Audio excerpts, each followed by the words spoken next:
I wanted to be a cartoonist, and I ended up making films. And I met Chuck at the Telluride Film Festival, and of course I was, a huge fan. And he was such a clever, warm guy, and quite brilliant. And I mean, I think Mark Twain was his favorite author, and you could certainly see it in the way he spoke. And we got along great. And so when it came time to do Gremlins, which had the hero was a cartoon fanatic, and he was drawing cartoons all the time, I thought maybe I could put Chuck in the movie as his mentor. And so he goes to the bar, and he shows the drawing he's done of the evil lady of the town to Chuck, and Chuck gives him some notes. And I mean, there was really no reason to have Chuck in the movie, except I wanted to have Chuck in the movie.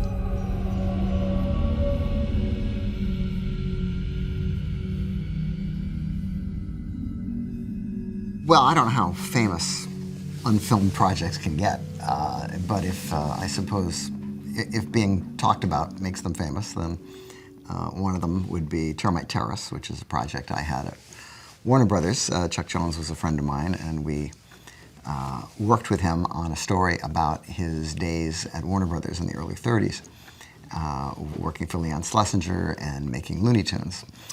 Well, all the Warner Brothers animators and directors were different. They all had their strengths. Chuck Jones, when he started, was he was more of a Disneyite, and he did Sniffles cartoons. And as Chuck developed, he sort of put that part behind him, the soft part, and started to get more into the kind of nitty-gritty cartoons that everybody else was making. And his strength was character. I mean, he was the William Wyler of cartoon directors. He was really into the psychological stuff that was going on with the characters. And as a result, I think that his cartoons, many of them, are the richest that those characters ever had the chance to be.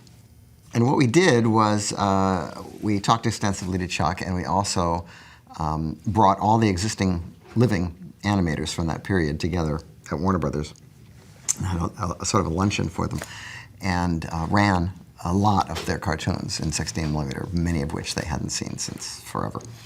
And we got their comments on their own work, which is cool.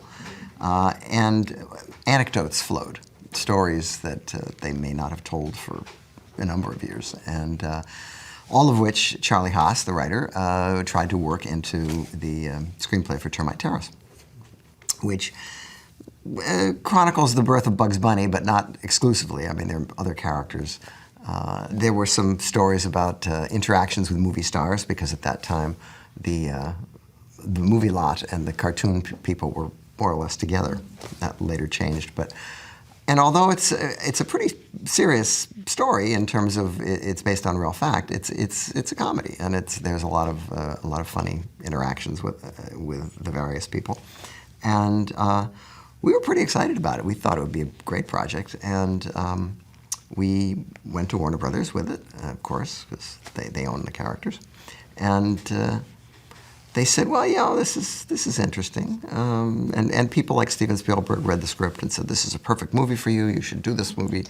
And Warner's really was not at that time that interested in their past, and they were much more interested in their future, and their future was Space Jam.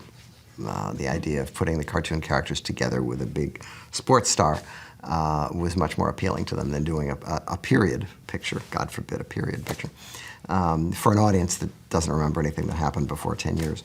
But it just didn't pan out, and there were really no attempts to revive it, because once Space Jam was a huge hit, they decided that was the direction that they wanted to go with these characters, which gave me a certain amount of pause when it came time to do Looney Tunes Back in Action, because they were sort of on this kick of, it doesn't matter what the characters used to act like, they should act like their contemporary characters today. And in the meantime, they had done Animaniacs, which is a sort of an offshoot, and they had done a series with junior versions of the cartoon characters when they were babies. And there were a lot of interesting things being done within that format, because there were a lot of artists and writers who loved those old movies and would, put in as much stuff into those things as possible. But in terms of going back to the roots, and particularly doing a picture that has period cars in it, that just wasn't in the cards with them. So I learned a valuable lesson, which is don't develop a property that with characters that you don't own, because it wasn't like I could just rewrite the script and put Woody Woodpecker in it and then go off and say, well, this is what happened with Walter Lantz. It wasn't that kind of story. It's a wonderful script, I think, and it will never be made, but it would be a good candidate for publishing, because it's a really good read. As the Rolling Stones once said, you don't always get what you want. And there are projects that you work on that fall away. There are projects that you almost make and you don't. You almost never get paid, of course. But when you look at the IMDb lists of people's careers and you see big gaps for 4 years, 5 years, and you think, what's this guy doing? He didn't make anything for 5. Was he in rehab? What happened to him? It's because he was trying to get movies off the ground. We're always working. We're always working on something. In the old days, they used to pay you to work on things. Now, you're on your own. You work on stuff yourself. But you have to have a number of things going in order to hope that any one of them is going to happen.